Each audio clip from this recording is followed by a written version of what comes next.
ये है दिल्ली दर्पण।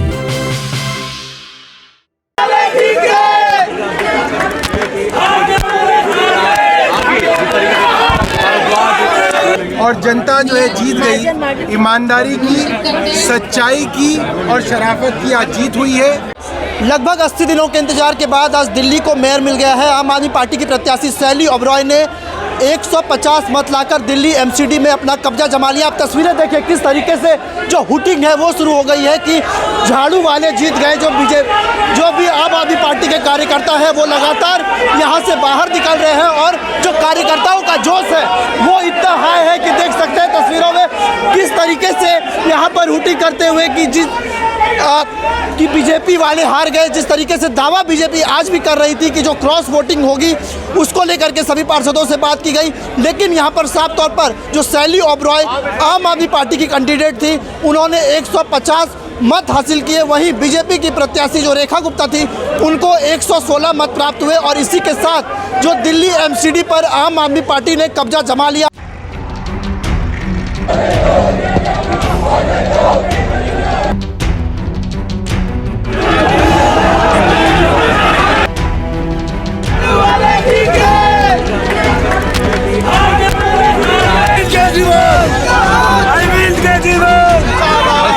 केजरीवाल का विधायक, केजरीवाल का पार्षद और अब दिल्ली में केजरीवाल यानी आम आदमी पार्टी की सरकार का रास्ता साफ हो गया है।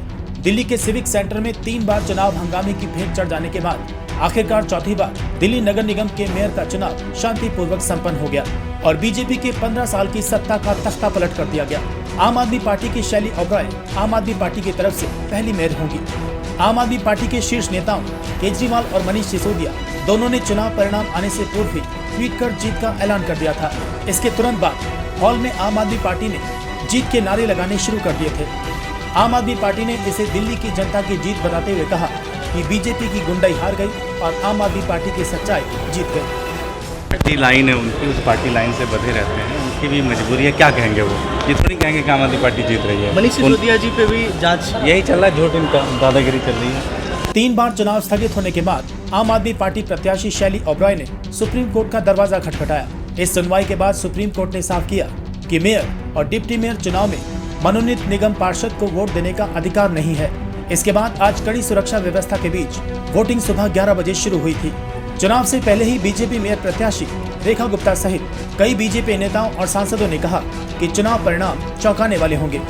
बीजेपी के इन बयानों ने आम आदमी पार्टी की धड़कनें बढ़ा दी थी। हालांकि धड़कनें तो बीजेपी की भी बढ़ी हुई थी, लेकिन दावे यही थे कि आम आदमी पार्टी के कई पार्षद दिल्ली के विकास के नाम पर बीजेपी को वोट देंगे। आप भी सुनिए बीजेपी नेताओं के दावे। को लोकतंत्र में जीत हार दोनों हंस के लिए जाती है। मैं यही तो कह रहा हूँ। हम तो जानते हैं हमारा नंबर नहीं है, लेकिन इस चुनाव में ये भी तय है कि कोई किसी को वोट दे उसकी सदस्यता नहीं जाने वाली है। ऐसे में बात हुई कुछ है नहीं हम सबसे बात कर रहे हैं। हम तो हाथ जोड़ के कर रहे हैं कि भाई वो सभी लोग, आप लोगों ने आम आदमी पार्टी का भ्रष्टाचार देख लिया है। रोज इनके कोई न कोई भ्रष्टाचार की जहां हाथ रखिए वहीं से बुलबुला निकल जाता है। अब जासूसी कांड में फंसे हैं तो आम आदमी पार्टी जैसी भ्रष्ट, आम आदमी पार्टी के जो भ्रष्ट नेता हैं इनके हाथ में न देके बीजेपी को देना चाहिए ताकि हम दिल्ली को सजा सकें। भले ही दोनों पार्टियों को क्रॉस वोटिंग का डर था, लेकिन चुनाव परिणाम आए तो ज्यादा फर्क नजर नहीं आया। केवल ही पार्षद ने क्रॉस वोटिंग किया और 2 निर्दलीय ने बीजेपी के पक्ष में ही वोट किया। कुल 150 वोट हासिल कर आम आदमी पार्टी ने जीतकर इतिहास बना दिया। उधर बीजेपी को 116 वोट मिले। इस जीत से आम आदमी पार्टी बहुत उत्साहित है और उम्मीद कर रही है कि वो स्थायी समिति और डिप्टी मेयर का चुनाव भी आसानी से जीत लेगी। इस जीत के बाद आम आदमी पार्टी बीजेपी पर हमलावर है और इस जीत के बाद आम आदमी पार्टी के नेता सौरभ भारद्वाज ने कांग्रेस पर भी बीजेपी को लाभ पहुंचाने का आरोप लगाया। केंद्र सरकार ने और एलजी साहब ने हर वो कोशिश की कि किसी तरीके से एमसीडी के अंदर मेयर ना बने, एमसीडी केंद्र के अंदर ही चले। मगर आज जो है जनता की जीत हुई है। मेरी तरफ से दिल्ली के सभी लोगों को बहुत बहुत बधाई। देखिए आज की जो जीत है वो जनता की 150 आज की तारीख में कहा जा सकता है कि गुंडे जो थे वो हार गए और जनता जो है जीत गई। ईमानदारी की, सच्चाई की और शराफत की आज जीत हुई है। इस जीत के बाद यही उम्मीद की जा रही है कि आम आदमी पार्टी को डिप्टी मेयर चुनाव में जीत की भी पूरी उम्मीद है। अब खेल स्थायी समिति के चुनाव पर है। दिल्ली नगर निगम की स्थायी समिति सबसे ज्यादा शक्तिशाली है। यह चुनाव भी दोनों के लिए आसान नहीं है।